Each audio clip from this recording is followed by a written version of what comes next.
Broadcasting from the business capital of the world, this is the Podcast Business News Network. She is somebody that helps you get the best out of your life, be it through your living space, whether it's your home, whether it's someplace you work at, or your office. And she does everything, all different types of designs, right down to the draperies. But of course, the fully functional aspect of what we're talking about here is the plans, the design in the beginning. Kitchens are a big deal. We're going to talk about kitchens today with Marcia Moore. She's back with us. Welcome. How are you doing today? I'm doing great. Good to be back. Yeah, it's great to have you here. Kitchens are such a focal point in many homes now. Let's say it's time to redo things, but you're not even sure where to start. Maybe you want an open concept kitchen. You have ideas. What's the starting point for a kitchen? So most people come to the project with an idea of what they like about kitchens or what they don't like about their kitchen. But where they don't know how to start is, what do you buy first? Because you have to build the room based on certain parameters that you have. You can't just go choose, I love this kitchen faucet, now I'm going to build the room around a faucet. You have to build the room around the base. I have a concept that I use for any room called the design pyramid. And if you think about a pyramid, the base of the pyramid is very broad, it's very big, and the top of the pyramid is very tiny. So whenever you're working in any room, especially kitchens, if you think about the first thing that you need to buy should be the biggest thing in the room. And what's the biggest thing you have in your kitchen is your appliances and your cabinets. Those are the largest items in your kitchen. So what I tell people where to start, they need to start with appliances, because the layout of your kitchen depends on what size appliances you buy. Do you need a regular stove, or do you want a cooktop with wall ovens? Do you have a big Sub-Zero refrigerator or just a regular size refrigerator? So those things need to come first. Once you've decided that, then the next thing is cabinets, because that's the biggest part of a kitchen, is the cabinets. So we choose the layout of the room, figure out the layout of the room based on all the things that you desire in a kitchen. And then we go look for cabinets and find the style and the color of the cabinets you want. And then we build the kitchen from there. So that's the base of your pyramid. Gotcha. And while we're looking at the pyramid, if we were to take it to the very top of the pyramid, what would be there? The very top is paint. We talked about that last week. Paint's the last thing you choose. You choose everything else first. But right behind paint would be things like your faucet, the tiny things that go into the room, the cabinet hardware.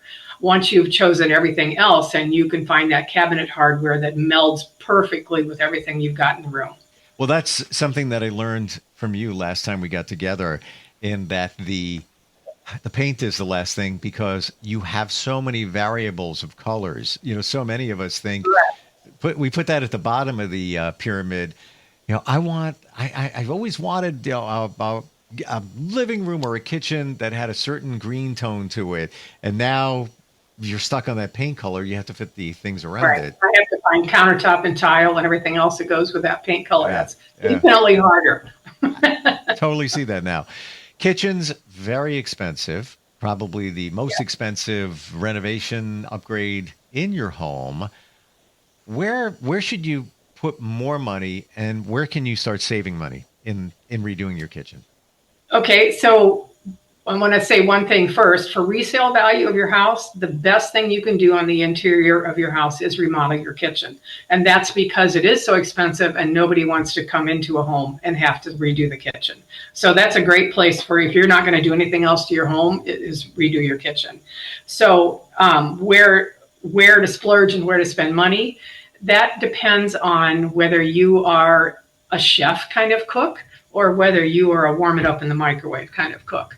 So some people will spend a lot of money on great appliances because they are true cooks and really enjoy cooking, want that Sub-Zero refrigerator that's going to keep their produce fresh for a lot longer than a regular refrigerator. So if that's what's important to you, that's where you spend your money. If you're not like me, I like to cook, but I don't have a lot of time to cook, so I don't need all that highest end things because I'm not a chef kind of cook. I would rather spend my money on the look of the kitchen, on cabinets that function the way I want them to, or a beautiful countertop.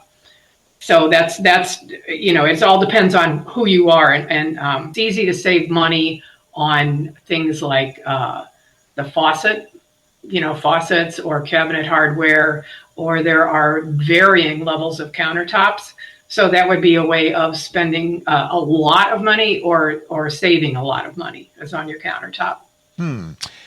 That being said, what should we keep in mind when it comes to countertops? Because that's really the first thing you see, the cabinets, the countertops. Yeah, your countertops is sometimes is a true focal point, and other times it's just there. So there are a lot of different products.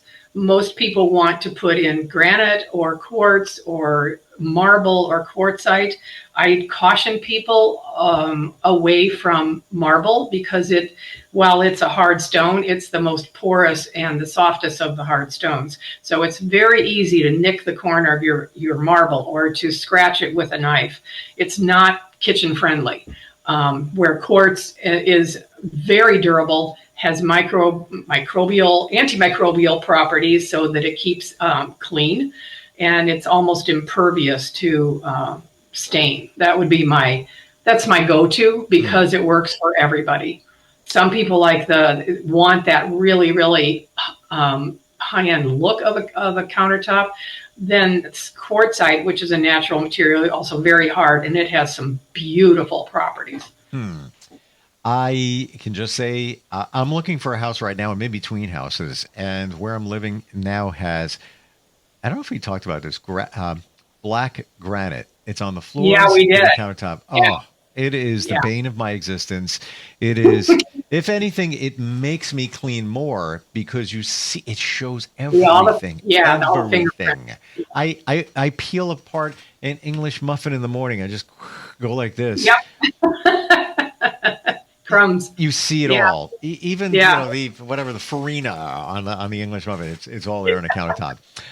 Yep. While we're talking about those surfaces, in the house that I sold, the floor had tile made out of. I'm going to try and remember the name. Cori something. All I can tell you is it was not good for a kitchen. And it was also not durable. It would chip. You drop something, there would be a piece of the tile missing. Corian? Is it a natural stone? Corian is a countertop material. I've never heard of it on the floor. Okay, then it wasn't that. I think the countertops of Corian, and they were okay, but whatever. Was the floor a real stone or was it a tile, like ceramic? There were tiles there. I don't know what. Or you don't know what the product was? I don't suggest it. It was so not durable. Yeah. Flooring definitely needs to be durable. If you have any kind of trouble with your knees or back, can't stand a long time on hard floors, all the natural stone or ceramic tiles, or porcelain tiles are very hard. So you either need to get a mat or you can go with hardwoods in a kitchen, which is a little more forgiving for your knees and your back. Gotcha. So it depends on the look. Yeah, and I will say this. I was blessed that the kitchen was recently redone in this home, and a lot of stuff was redone because I had a small fire. However, they did most of the home in HD. In HD, you know what that is? No, I don't. It's not high definition. It's Home Depot, and and I should know that. And it's in HD. But that being said, not the most quality materials, and that's what I'm getting at.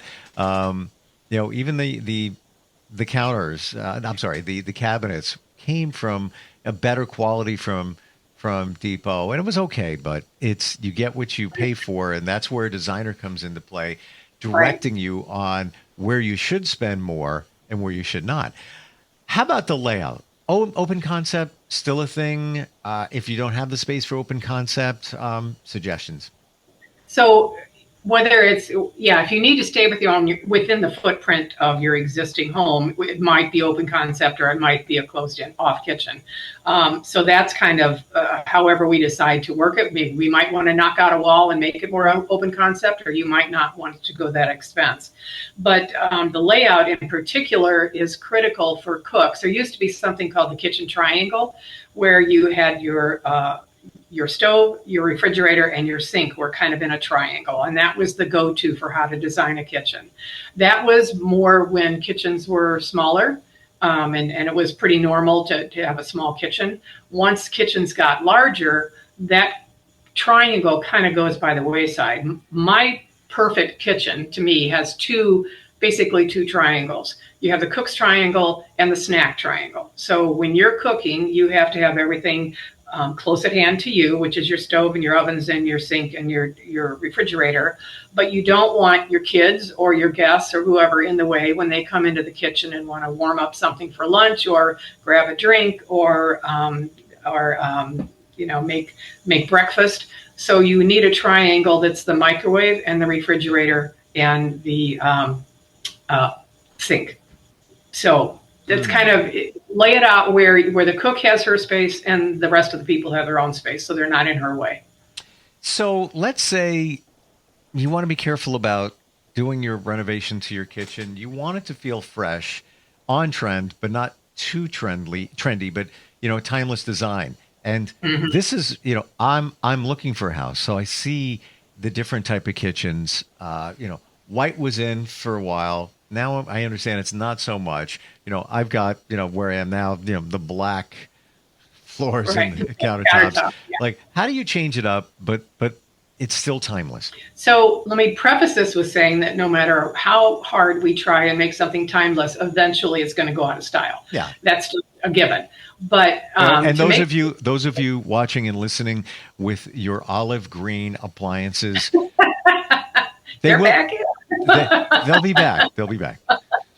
Yeah. So making something timeless is we have to use things that tend to not go out of style. So the really dark and the really light are trendy things in whatever product. Real dark or real light get to be trendy. Yep. The middle of the road stays fresh longer. So cabinets that are a medium tone of wood, not real red, not real yellow, not real light, not real dark, will hold for the test of time. Okay. Using two different products, like if you have a white kitchen now and you want to get it into the future, make your island a different color. Don't make it white cabinets. You can paint it or have it be some kind of wood tone.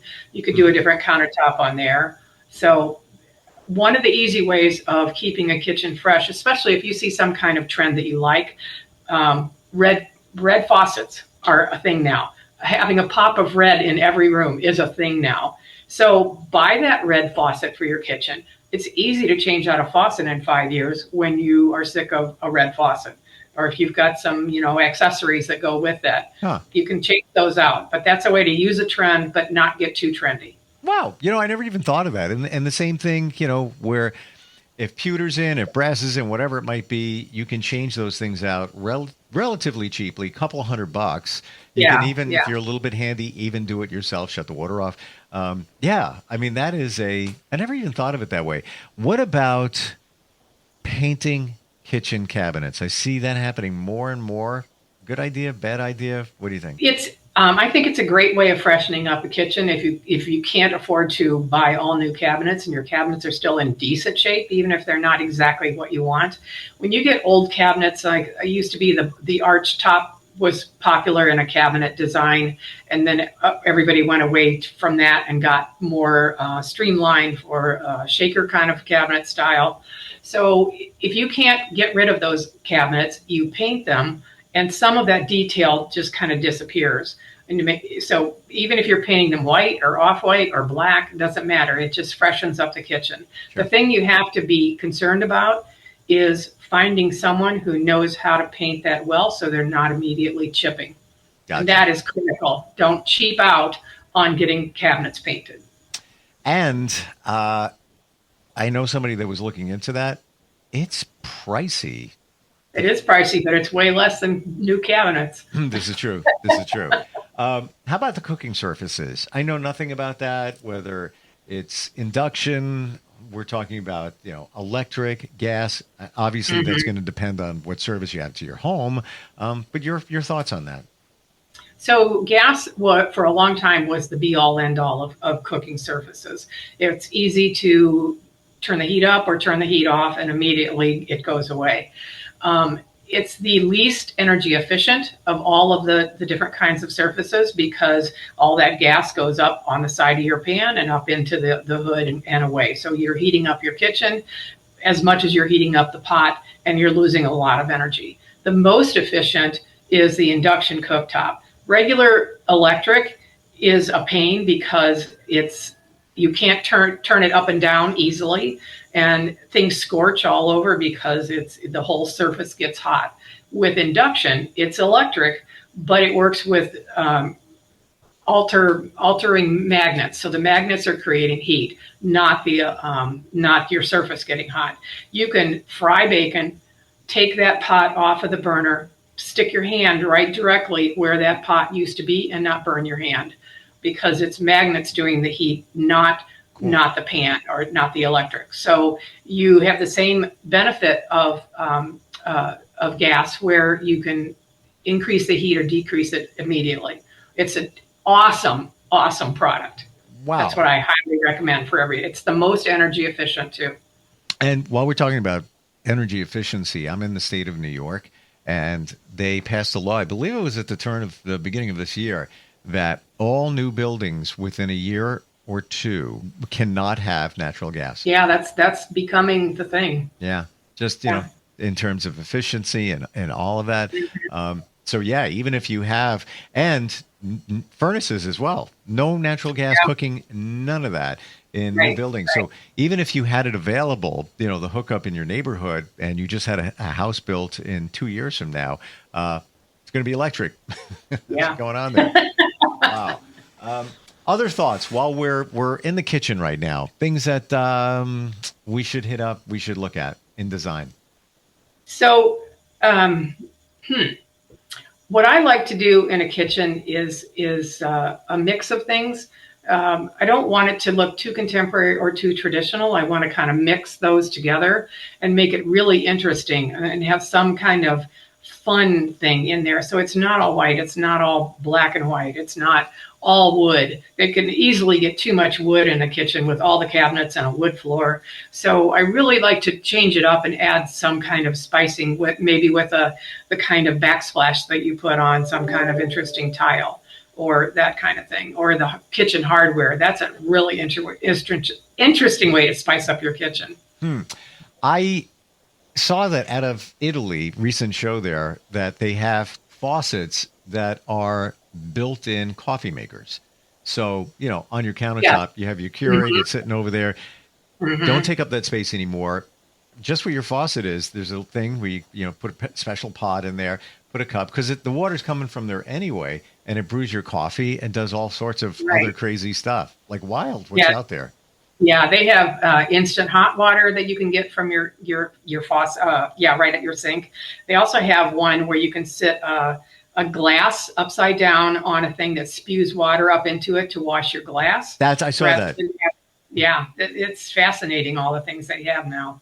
One of my favorites, which is not so new, is the push button on the countertop to turn your garbage disposal on and off rather than having a switch on the wall. I love not having anything on the backsplash. I like using the countertop material all the way up as the backsplash. And when you have holes in it for all the outlets, that just ruins the look.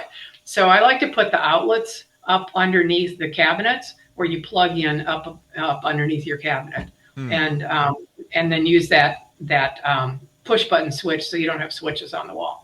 Makes for a clean look. Completely. And also having USB charging ports or for your devices built into it.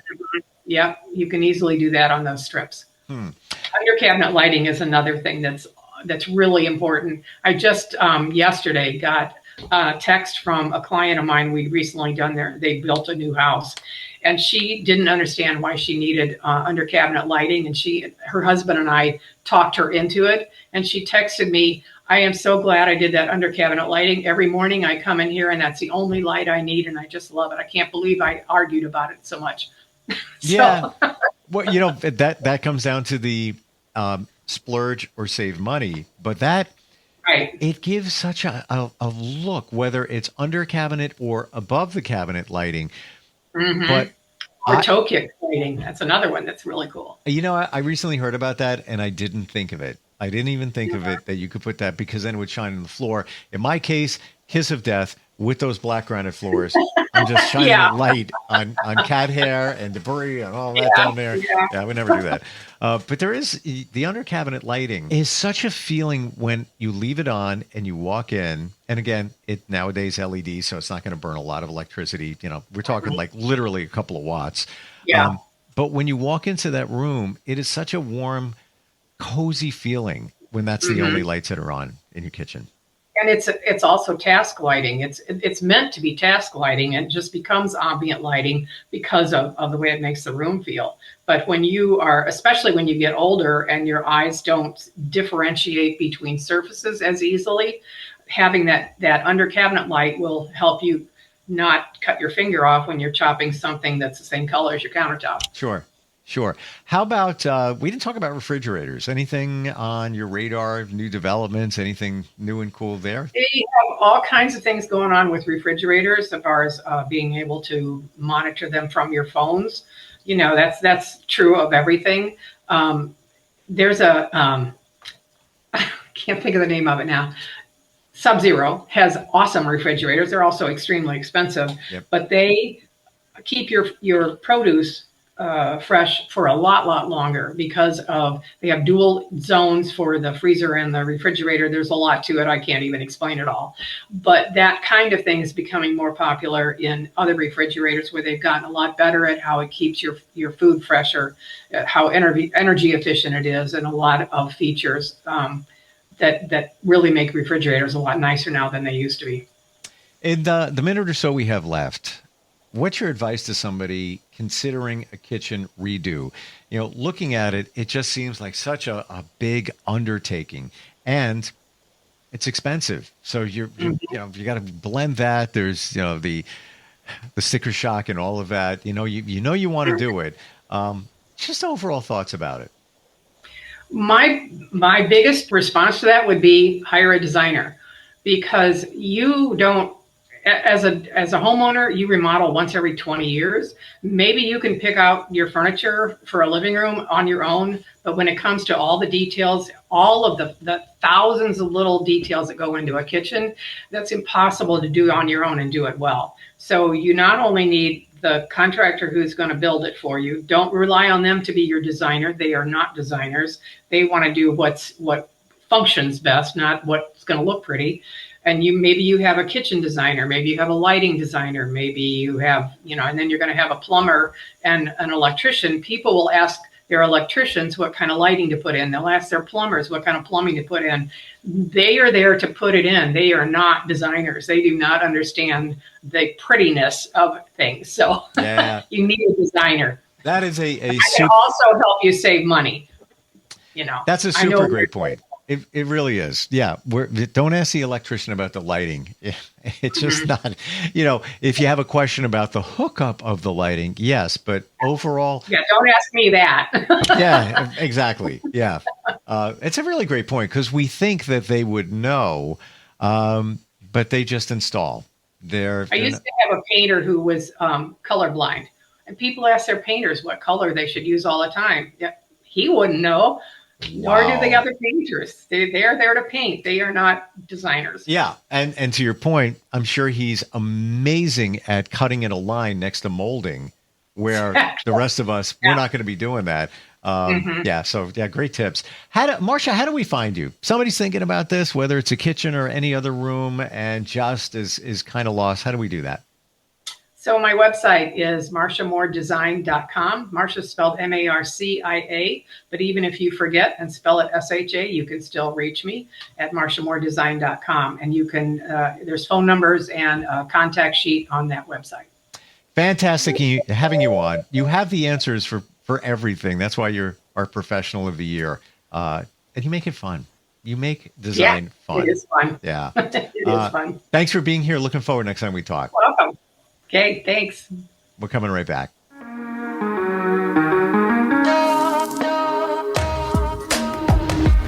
Broadcasting from the business capital of the world, this is the Podcast Business News Network. Hey, Dad, how do airplanes fly? What's in this box? Can I touch this? Where does sand come from? Is this tree good for climbing? What happens if I mix these two things together? How are babies made? What does this thing do?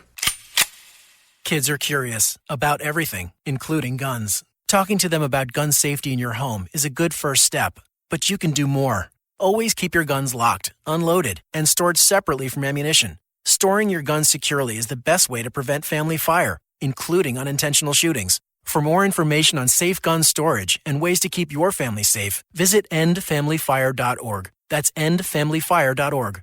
What do we keep in the attic? What's this thing called? Can I ride my bike backwards? Like I said, kids are curious. It's up to us to keep them safe. Brought to you by End Family Fire, Brady, and the Ad Council.